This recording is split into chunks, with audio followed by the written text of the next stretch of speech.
مصطفیٰ جان رحمت پہ لاکھوں سلام۔ پیارے پیارے اسلامی بھائیوں، درود پاک پڑھنے کے بے شمار فضائل و برکات ہیں۔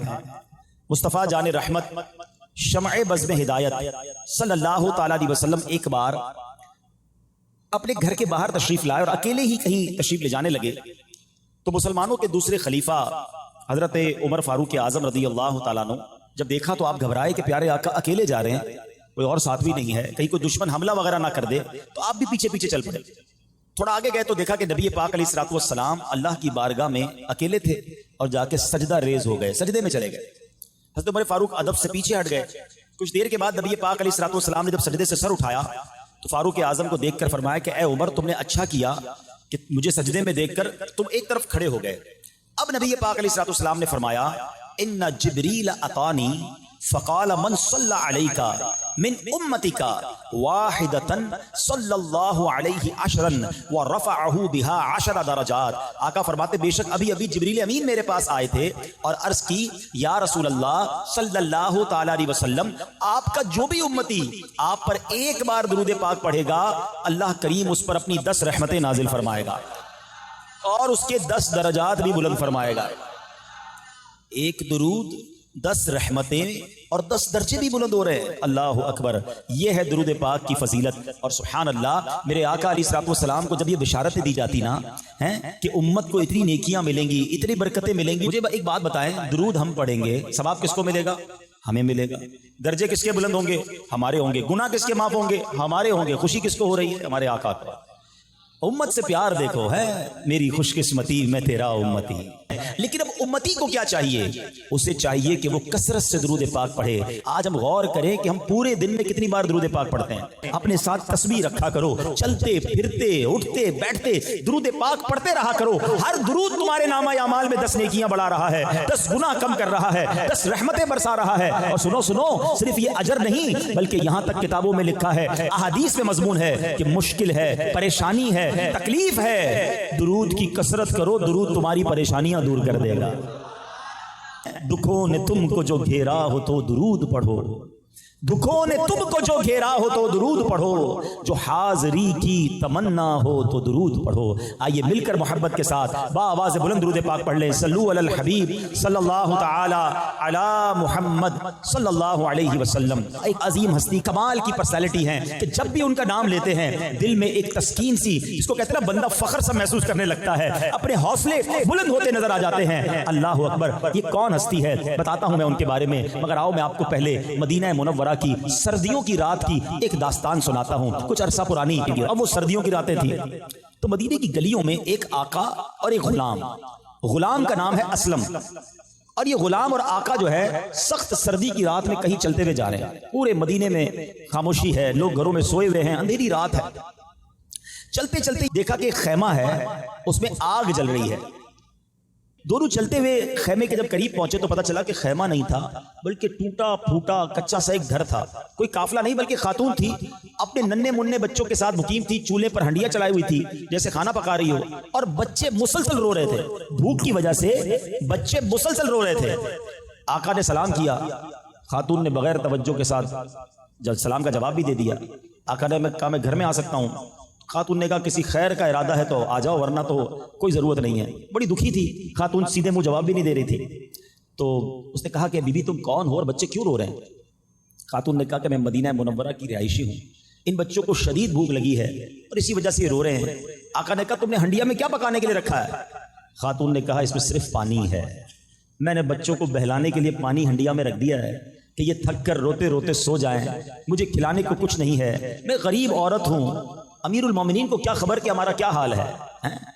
وہ خاتون کہتی ہے کہ ہمارے اس حال کی امیر المومنین کو کیا خبر، حالانکہ ان کا حق ہے کہ وہ ہماری خبر رکھے۔ یقیناً قیامت کے دن اللہ کریم امیر المومنین اور ہمارے درمیان فیصلہ فرمائے گا، اور یقیناً آخرت کی پکڑ بہت سخت ہے۔ آقا نے اس دکھیاری عورت کی بات سنی تو آپ دیدہ ہو گیا اور نرم لہجے میں کہا کہ اے بی بی، اللہ تمہاری مصیبتیں اور پریشانیاں دور کرے، مگر امیر المومنین کو کیا معلوم کہ تم اس حال میں ہو؟ وہ عورت کہتی وہ ہمارا حاکم ہے، ہم سے غافل ہے، اسے معلوم ہونا چاہیے ہم کس حال میں ہیں۔ بہرحال آقا اس دکھیاری عورت کی بات سن کر باہر آ گیا، اپنے خادم اسلم کو کہا کہ اسلم جلدی چلو، دونوں مدینہ منورہ کی آبادی سے ہوتے ہوتے ایک گوڈاؤن میں پہنچے.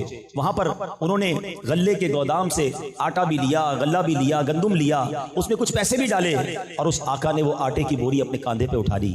غلام کہتا ہے آقا میں آپ کے ساتھ ہوں, مجھے یہ بوری اٹھانے دیجئے. آقا کہتا ہے اسلم قیامت کے دن میرے گناہوں کا بوجھ کون اٹھائے گا, یہ تو دنیا کا بوجھ ہے, یہ مجھے ہی اٹھانے دو. یہ بوری اٹھا کر جا رہا ہے. غلام کہتا ہے آقا مجھے اٹھانے دیں. کہا نہیں یہ بوجھ میرا ہے, میں اٹھاؤں گا. آقا اس بڑھیا کے گھر پہنچتا ہے, اس کے برتن میں کھانا ڈالتا ہے اور جناب کھانا پکانے شروع ہو جاتا ہے. اب جب کھانا کچھ چپکنے لگ گیا تو اب اس کے بعد اس نے کیا کیا, بچوں کو اپنے ہاتھوں سے کھانا کھلانا شروع کیا. بچے بہت خوش ہوئے, ان کا پیٹ بھر گیا. اب بچوں کے ساتھ کھیلنے لگا, بچے بھی کھیلنے لگے. آقا جو ہے اب سکون کا سانس لے کر اس گھر سے باہر نکلتا ہے اور اب ایسے آ کر گھر کے باہر بیٹھ گیا جیسے کاندھے سے کوئی بوجھ اتر گیا ہو. وہ خاتون آقا کی طرف متوجہ ہوئی کہ تم بڑے شفیق ہو, تم بڑے مہربان ہو, تم نے میرے روتے ہوئے بچوں کے چہروں پر مسکراہٹ بکھیر دی ہے, اللہ تمہیں اس کی بہترین جزا عطا فرمائے. حقیقت تو یہ ہے کہ تم امیر المومنین بننے کے حقدار ہو. اسلم دیکھ رہا تھا کہ اب یہ خاتون کے اندر زبردست تبدیلی آ چکی تھی, بڑی خوش نظر آ رہی تھی. بہرحال اگر آقا کی جگہ کوئی اور ہوتا تو وہ بڑا پھولتا,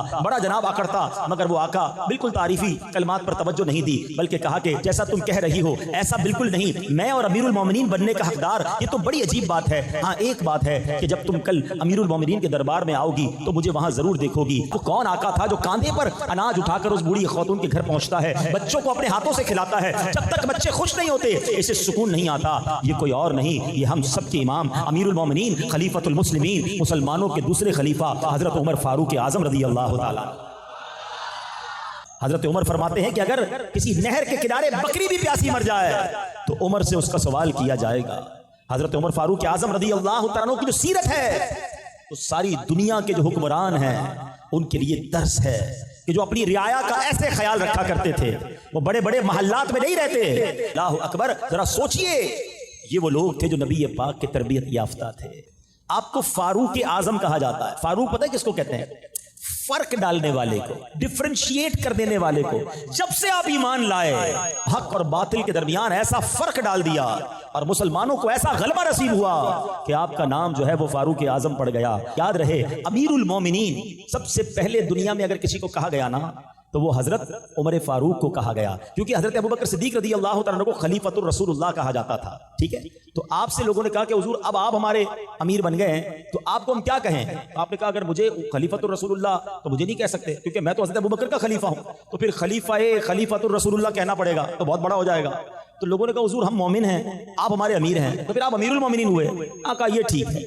تو سب سے پہلے امیر المومنین جن کو کہا گیا وہ فاروق اعظم رضی اللہ تعالیٰ عنہ ہیں. آپ کو پتہ ہے جمعے کے خطبے میں ہم یہ جو بڑے بڑے 4 صحابہ کرام ہیں نا ان کا ذکر بڑے پیارے انداز میں سنتے ہیں. اب سنو حضرت عمر فاروق کے نام سے پہلے کیا خوبصورت القاب ہم سنتے ہیں, ذرا سنیے گا.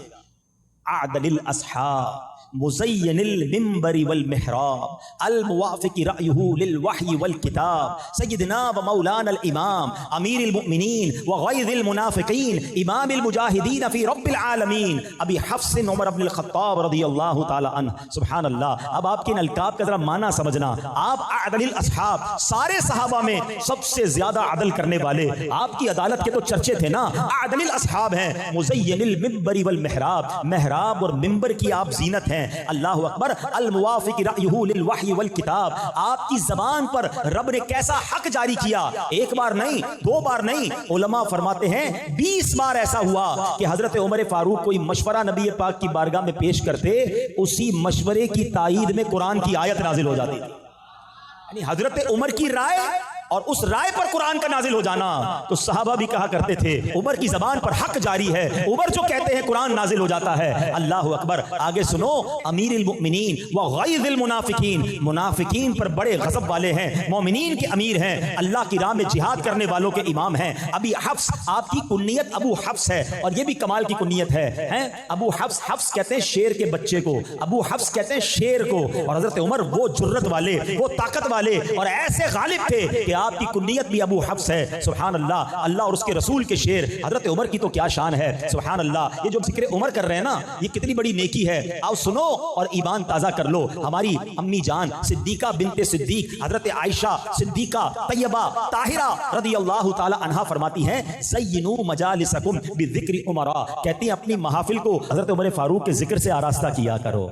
جب بیٹھا کرو نا تو عمر کا ذکر کر لیا کرو. دوستوں میں بیٹھو, گھر میں بیٹھو, مجالس, اکیلے بیٹھنے کو بھی مجلس کہتے ہیں, اکیلے میں بھی عمر کا ذکر کیا کرو, تمہاری مجلس کی زینت بڑھ جائے گی. تو آؤ امی حضور کا حکم مانتے ہوئے حضرت عمر کا ذکر کرتے ہیں. اللہ ان کے صدقے ہم پر رحمتوں کی بارش نازل فرمائے. ارے حضرت عمر کی فضیلت بیان کرنے کے لیے ایک ہی حدیث کافی ہے. اللہ کے نبی فرماتے ہیں میرے بعد کوئی نبی ہوتا تو عمر ہوتا. حضرت عمر کا ایمان قبول کرنے کا واقعہ ماجرا یہ تھا. حضرت عمر جب ایمان نہیں لائے تھے, ٹھیک ہے, 39 مسلمان ہوئے تھے. ایک گھر تھا, اللہ پاک آپ کو اور مجھے بار بار مکے مدینے کی حاضری عطا فرمائے. صفا کی جو پہاڑی ہے نا, جہاں سے صفا مروہ سعی کرتے ہیں, صفا کی پہاڑی کے پاس ایک گھر تھا جس کو دار ارقم کہا جاتا ہے. اب تو وہ گھر وہاں نہیں ہے, مگر کبھی کبھی صفا مروہ سے گزرتے ہوئے ان یادوں کو تازہ کیا کرو کہ یہی کسی جگہ پر وہ گھر ہوگا جہاں ہمارے آقا چند صحابہ کے ساتھ چھپ چھپ کر عبادتوں کا سلسلہ تھا. اسلام کی بات ہوتی تھی مگر چھپ کر ہوتی تھی. سوچو ہمارے صحابہ کی کیسی قربانی تھی. آج اس مسجد میں مائک لگا کر کھلے عام آپ اللہ رسول کی بات کر رہے ہیں. ایک دور ایسا بھی تھا کہ سجدہ کرتے تھے تو مار پڑتی تھی, نماز پڑھتے تھے تو مار پڑتی تھی, اللہ کا نام لیتے تھے تو مار پڑتی تھی. اتنا ستایا جاتا تھا. کعبہ سامنے تھا. کبھی سوچو صفا کی پہاڑی اور کعبے کے درمیان ڈسٹنس کتنا ہے, بہت تھوڑا سا, مگر صفا پہ بیٹھے ہیں, طواف نہیں کر سکتے, کعبے پر آ کر دیدار نہیں کر سکتے, کعبے کا طواف نہیں کر سکتے کیونکہ کفار مارتے تھے. اتنا خوف, اتنا ظلم تھا. 39 مسلمان ہیں اور حضرت عمر ابھی ایمان نہیں لائے. حضرت عمر نے تلوار لی اور تلوار لے کر کہیں جا رہے ہیں. ایک صحابی نے راستے میں روکا, عمر کہاں کا ارادہ ہے؟ کہتے ہیں مسلمانوں کے نبی کو معاذ اللہ شہید کرنا ہے, اللہ کے رسول کو شہید کرنے کا ارادہ ہے. کہا اے عمر کیا کر رہے ہو تم؟ بنو زہرا اور بنو قریش کو کیسے سنبھالو گے؟ یہ قبیلے تمہارے خلاف ہو جائیں گے. بڑے جلال والے تھے, بڑا انداز تھا حضرت عمر کا. کہا لگتا ہے تم بھی مسلمان ہو گئے ہو, مجھے ڈرا رہے ہو, مجھے روک رہے ہو, تم بھی ایمان لے آئے لگتا ہے. انہوں نے کہا ہاں میں بھی ایمان لے آیا ہوں. مگر میں تمہیں اس سے بڑھ کر بات بتاؤں, غصہ بعد میں ہونا, اپنے گھر جاؤ, تمہاری بہن اور تمہارے بہنوئی بھی ایمان لے آئے. حضرت عمر کو یقین نہیں آیا. آپ کے بہنوئی تھے سعید بن زید رضی اللہ تعالیٰ عنہ, ٹھیک ہے, اور جیسے ہی گھر میں گئے تو گھر کے باہر سے کچھ پڑھنے کی آواز آئی. بہن اور بہنوئی قرآن پڑھ رہے تھے. حضرت خباب رضی اللہ تعالیٰ ان دونوں کو قرآن پڑھا رہے تھے. چھپ چھپ کے سارا معاملہ ہو رہا تھا. جیسے حضرت عمر کے آنے کی اطلاع ملی تو حضرت خباب پیچھے چھپ گئے اور اندر گئے. تو جاتی حضرت عمر نے کہا بتاؤ تم لوگ کیا پڑھ رہے تھے؟ جب غصہ کیا آپ نے تو انہوں نے کہا کہ ہم قرآن پڑھ رہے تھے. تم ایمان لے آئے ہو؟ کہا ہم ایمان لے آئے. حضرت عمر نے اپنے بہنوئی پر حملہ کر دیا, لہو لہان کر دیا. بہن نے کہا کہ تم اسے کیوں مارتے ہو؟ میں بھی ایمان لے آئی ہوں اور اللہ ایک ہے میں کہتی ہوں, اشہدو ان لا الہ الا اللہ واشہدو ان محمد رسول اللہ. حضرت عمر نے بہن کو بھی مارا. مگر جب دیکھا کہ یہ لوگ کمال کا ایمان ہے کہ میرے غصے کے باوجود یہ چینج نہیں ہو رہے, جب غصہ ٹھنڈا ہوا تھا بتاؤ تو تم پڑھ کیا رہے تھے؟ بہن بھی کیسی بہن ہے, کیا کہ تم اللہ کے کلام کو ایسے نہیں پڑھ سکتے, پہلے تمہیں غسل کرنا ہوگا یا وضو کرنا ہوگا. میرے رب کے کلام کو پاک لوگ ہاتھ لگا سکتے ہیں. آئے ہائے کیسا ایمان تھا, اتنے جلال والے, اتنے جناب, ہاتھ میں تلوار لیے بھائی آیا ہے اور بہن کی ہمت دیکھو کہ وہ اللہ کا نام لے رہی ہے. بھائی کو کہتی پہلے وضو کر کے آؤ پھر قرآن کو ہاتھ لگانا. حضرت عمر وضو کر کے آئے.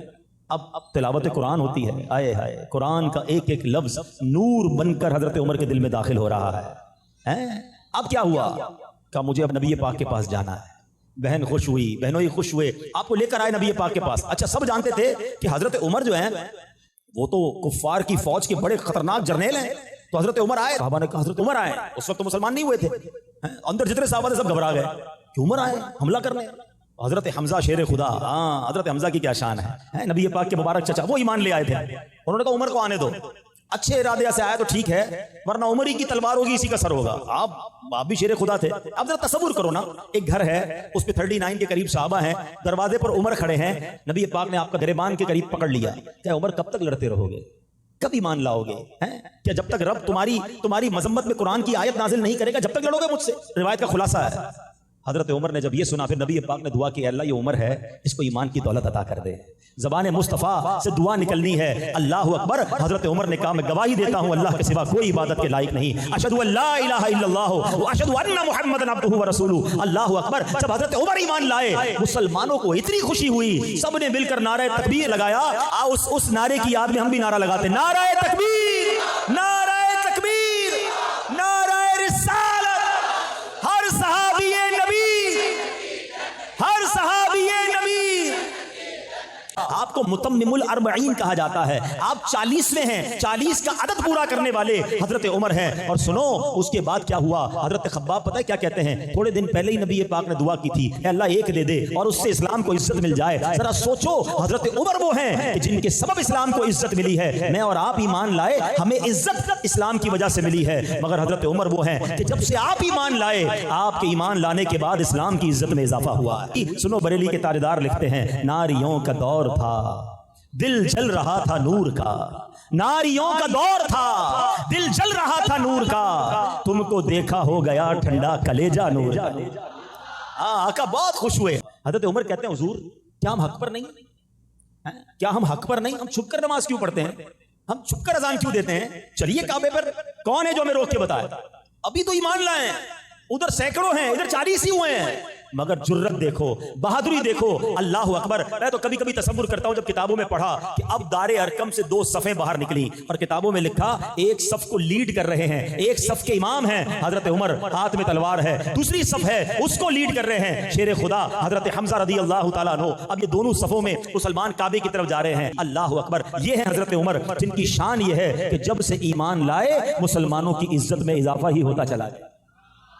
کیوں نہ حضرت عمر سے پیار کریں، کیوں نہ حضرت عمر کا تذکرہ خیر کریں۔ سنو حضرت عمر فاروق وہ عظیم صحابی ہیں کہ دنیا میں آپ کا نام مبارک عمر ہے، آسمانوں میں آپ کے نام کو فاروق کے نام سے پہچانا جاتا ہے۔ آسمانی کتاب تورات شریف میں آپ کا نام منطق الحق یعنی حق بات کہنے والے ہے، انجیل شریف میں آپ کا نام نامی کیا ہے، کافی، اور جنت میں آپ کا نام اقدس سراج ہوگا۔ سبحان اللہ۔ نبی پاک علیہ الصلوۃ والسلام کے یہ عظیم صحابی مکہ مکرمہ میں پیدا ہوئے، 40 کا عدد ان کی وجہ سے پورا ہوا اور آپ کو مراد رسول بھی کہا جاتا ہے۔ آپ کا عدل و انصاف بے مثال تھا، اس لیے عدل الاصحاب کہلاتے تھے۔ صحابہ میں سب سے بڑھ کر عدل کرنے والے حضرت عمر 63 سال اس دنیا میں تشریف فرما رہے، 12 سال تک آپ نے خلافت کے فرائض سر انجام دیے، اور وہ دور مسلمانوں کا سنہرا دور تھا۔ آپ کا انداز حکومت، آپ کا عدل و انصاف، آپ کا مبارک اخلاق و کردار، خوف خدا، تقویٰ و پرہیزگاری، عاجزی اور انکساری، رحم دلی، قیامت تک کے لیے آنے والے مسلمانوں کے لیے ایک شاندار نمونہ ہے۔ آپ کو پتہ ہے آج بھی دنیا کی بڑی بڑی سپریم کورٹس میں، بلکہ یورپ کے، امریکہ کی عدالتوں میں بھی عمر لا پڑھایا جاتا ہے۔ حضرت عمر نے اس دنیا میں بہت سارے کام پہلی بار کیے۔ آپ نے گورنر کی پوچھ پرچھ کا نظام آپ نے کیا، قاضی کا نظام، عدالتوں کا نظام آپ نے سب سے پہلے بنایا، اور بھی بہت سارے کام ایسے تھے جو آپ کے دور خلافت میں آگے بڑھے۔ سبحان اللہ۔ حضرت عمر فاروق رضی اللہ عنہ کے بارے میں سنیے، ایک بار نبی پاک علیہ الصلوۃ والسلام کی بارگاہ میں جبریل امین حاضر ہوئے، اور جبریل امین کو نبی پاک نے کہا کہ اے جبرائیل، عمر کے فضائل اور اللہ پاک کے یہاں ان کا مقام و مرتبہ کیا ہے ذرا بیان کیجیے۔ کون کہہ رہا ہے؟ نبی پاک کہہ رہے ہیں، اور کس سے کہہ رہے ہیں؟ فرشتوں کے سردار جبریل امین سے۔ مگر حضرت جبریل کیا کہتے ہیں؟ لو جلست معک قدر ما لبث نوح فی قومہ، حضور میں اتنے سال آپ کے پاس بیٹھوں جتنی حضرت نوح علیہ السلام کی عمر ہے۔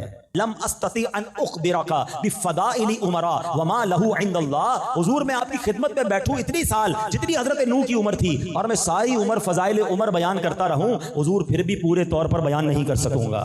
بیت المقدس، اللہ اکبر، یہ واقعہ سننے والا ہے کہ حضرت عمر کا ذکر کیسے آسمانی کتابوں میں تھا کہ بیت المقدس جب فتح ہوا نا تو اس کی فتح کا واقعہ بڑا حیران کن ہے۔ جب پہلی بار فتح ہوا حضرت عمر کے دور میں، حضرت عمر فاروق اعظم رضی اللہ تعالیٰ عنہ نے، بہت بڑے صحابی ہیں، جرنیل ہیں، عشرہ مبشرہ میں سے ہیں، حضرت ابو عبیدہ بن جراح رضی اللہ تعالیٰ، ان کو انہوں نے سپہ سالار بنایا اور لشکر دے کر بیت المقدس روانہ کر دیا۔ حضرت ابو عبیدہ بن جراح رضی اللہ تعالیٰ عنہ لشکر کے ساتھ بیت المقدس پہنچے، اور انہوں نے جو بیت المقدس کا جو قلعہ تھا جس میں کافر اندر تھے، غیر مسلم اندر تھے، آپ نے اس کا گھیراؤ کر لیا، 4 مہینے تک محاصرہ کر کے رکھا، مگر فتح نہیں ملی۔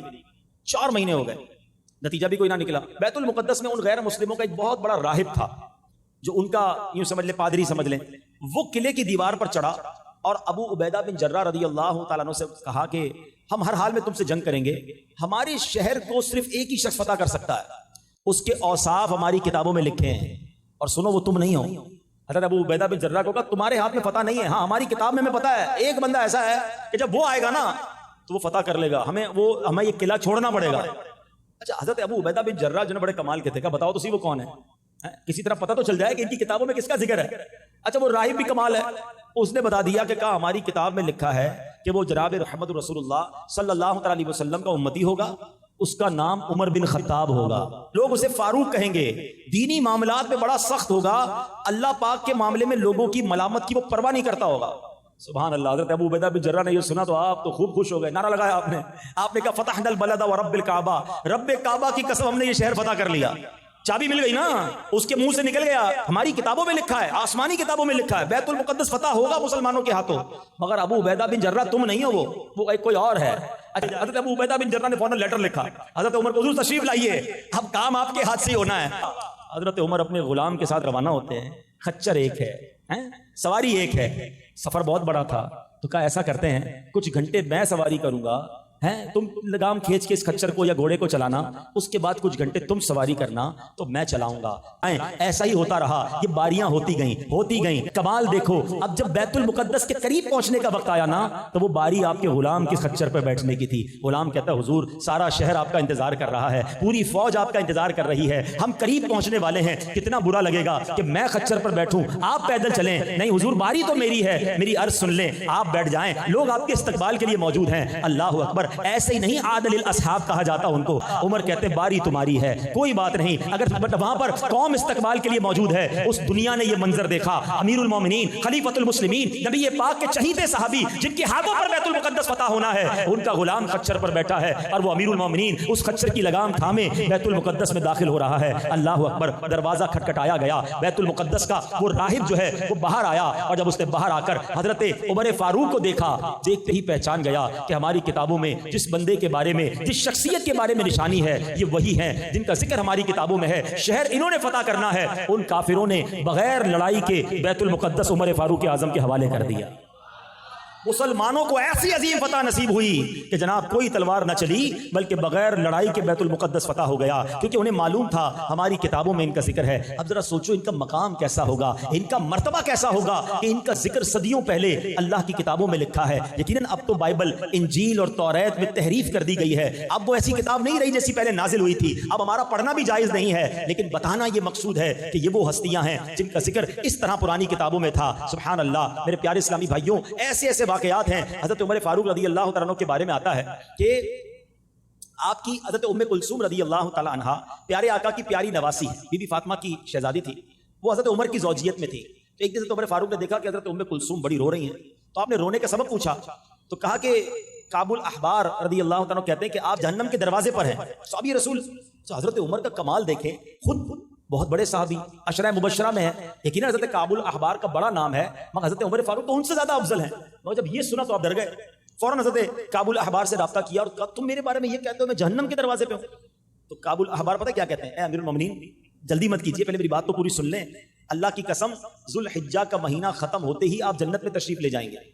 یہ کیسی بات کر رہے ہو, ابھی مجھے کہتے ہو میں جہنم کے دروازے پہ ہوں, اور ذوالحجہ ختم ہوگا تو جنت میں چلے جاؤں گا, اپنی بات کی وضاحت کرو.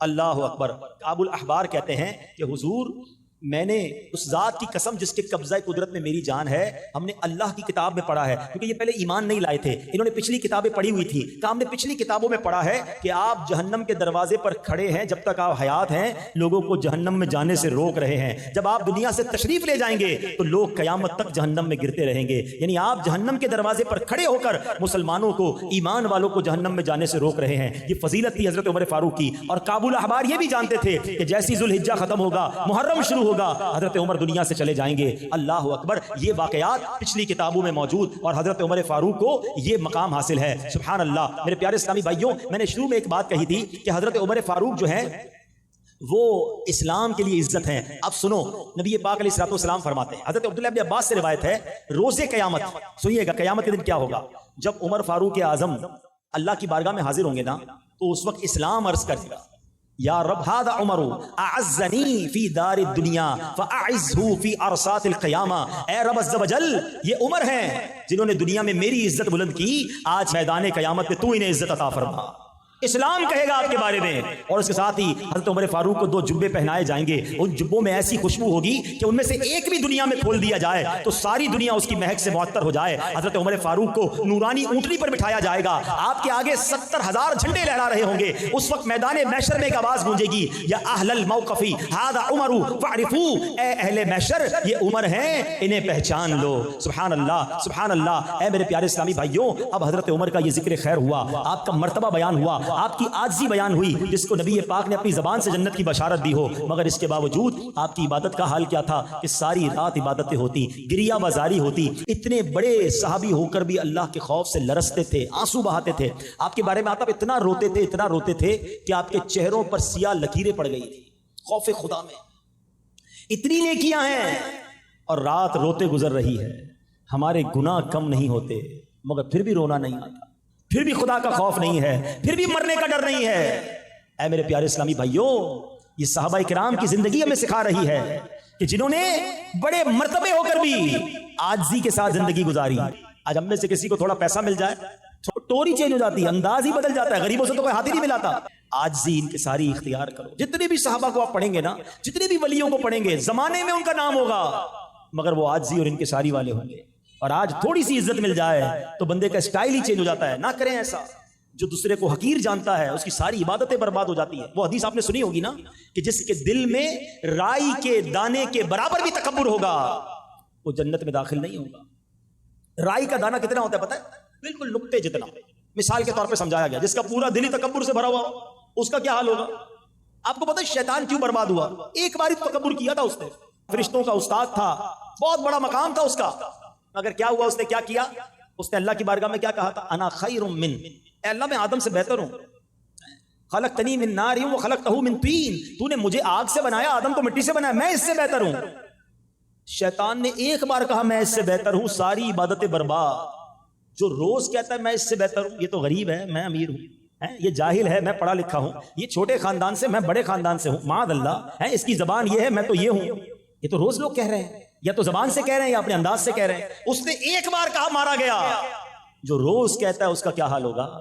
کبھی مت سمجھنا میں کسی سے بھی بہتر نہیں ہوں، میں گناہ گار ہوں، میں تو سب سے بیکار ہوں، اللہ اچھے مسلمانوں کے صدقے مجھے اچھا بنا دے۔ کبھی یہ تکبر قریب مت آنے دینا۔ اور دوسری بات کہ اتنے سارے نیک اعمال ہوتے ہوئے خوف خدا ہے۔ اللہ مجھے اور آپ کو بھی خوف خدا نصیب فرمائے۔ ادھر 5 وقت کوئی نماز پڑھ لے، ایک آدھا حج کر لے، اس کو لگتا ہے جنت کا ٹکٹ مل گیا مجھے۔ نہیں جناب، یہ تہجد گزار تھے، یہ ساری رات تلاوت کرنے والے تھے، اور نبی پاک نے جنت کی بشارت دی، جن کا ذکر پچھلی کتابوں میں قرآن میں جن کے فضائل، وہ پھر بھی روتے تھے، پھر بھی معافی مانگتے تھے اللہ سے۔ اور ہم ہیں کہ گناہوں کے انبار ہیں پھر بھی شرمندہ نہیں ہوتے۔ اللہ حضرت عمر کے صدقے ہمیں صحیح معنوں میں اپنا خوف نصیب فرمائے، ہمیں 5 وقت کا نمازی بنائے، ہمیں سجدوں کی لذت عطا فرمائے، قرآن کے نور سے ہمارے دلوں کو منور فرمائے۔ مجھے ایک بات تو بتاؤ، یہ صحابہ اہل بیت ہمیں درس کیا دے رہے ہیں؟ حضرت عمر کی شہادت بتا رہی ہے کہ زخموں سے چور ہیں مگر نماز پڑھ رہے ہیں، اور 10 محرم کی شہادت بھی بتا رہی ہے کہ امام حسین بھی زخموں سے چور ہیں مگر کربلا کے میدان میں سجدہ کر رہے ہیں۔ کہ دیکھو نماز کسی صورت میں معاف نہیں ہے، مگر یہ صحابہ سے محبت کرنے والا، اہل بیت کی محبت کرنے والا، امام حسین کی نیاز پکانے اور کھانے والے کی نماز کیسے قضا ہو رہی ہے؟ ارے ہماری مسجدوں پہ پنکھے لگے ہیں، کارپیٹ بچھے، ہمیں لوگ بلا رہے ہیں، یا تلواریں نہیں ہیں، یا مار کوئی نہیں رہا، ہم پھر بھی نماز نہیں پڑھ رہے۔ ادھر تلواریں ہیں، لہو لہان ہیں، دشمن سامنے ہیں، سجدے ادھر بھی ہو رہے ہیں۔ کتنا فرق ہے ہم میں اور ان میں۔ یہ کیسی محبت ہے مجھے بتاؤ نا؟ محبت صحابہ، محبت اہل بیت، محبت رسول اللہ صلی اللہ علیہ وسلم۔ ایک نعرہ بچپن سے سارے لگاتے ہو کہ غلامی رسول میں، لگاؤ نا، غلامی رسول میں نہ ہو جو عشق مصطفیٰ۔ کیا کمال کا نعرہ ہے، نعرہ واقعی بہت اچھا ہے، مگر مجھے یہ بات سمجھ نہیں آتی کہ غلامی رسول میں موت بھی قبول ہے، اس کو نماز قبول کیوں نہیں ہے؟ جان تو بہت مشکل چیز ہے، نماز تو پڑھ لو پہلے۔ آپ کو پتہ ہے نبی پاک علیہ الصلوۃ والسلام کو سب سے زیادہ کیا پسند ہے؟ آقا فرماتے جعلت قرۃ عینی فی الصلاۃ، آقا کی آنکھوں کی ٹھنڈک نماز میں ہے، اور عاشق رسول کی فجر قضا ہو رہی ہے۔ لوگ کہتے ہیں یار بس وہ 4 نمازیں تو ہو جاتی ہیں، فجر میں آنکھ نہیں کھلتی ہے۔ کبھی ایسا ہوا کہ فجر میں آپ کی فلائٹ ہو اور آنکھ نہ کھلی ہو، ٹرین ہو اور آنکھ نہ کھلی ہو، کوئی ضروری امپورٹنٹ میٹنگ ہو، آپ کو آفس سے کہہ دیا صبح 7 بجے آ جانا بھائی بہت ضروری میٹنگ ہے، بندہ 6 بجے الارم بھی رکھے گا، 2 دوستوں کو بھی کہے گا، جس دن فلائٹ ہو اس دن تو رات کو نیند ہی نہیں آتی خوشی میں، بندہ جا رہا ہے کہیں۔ اس کا مطلب پتہ ہے کیا ہوا؟ فلائٹ کی، ٹرین کی، بس کی، نوکری کی، میٹنگ کی اہمیت ہے، تمہارے نزدیک نماز کی اہمیت نہیں ہے، ورنہ تمہاری نماز بھی قضا نہ ہوتی۔ کیسے ہو سکتا ہے کہ مسلمان کی نماز قضا ہو جائے؟ ہماری ڈکشنری میں نہیں ہونا چاہیے، پاسبل ہی نہیں ہے میری نماز قضا ہو جائے۔ جس دن یہ ذہن بنا لو گے نا کہ میں نے ہر حال میں کسی بھی صورت نماز ادا کر دی ہے، پھر دیکھو زندگی کا کیسا مزہ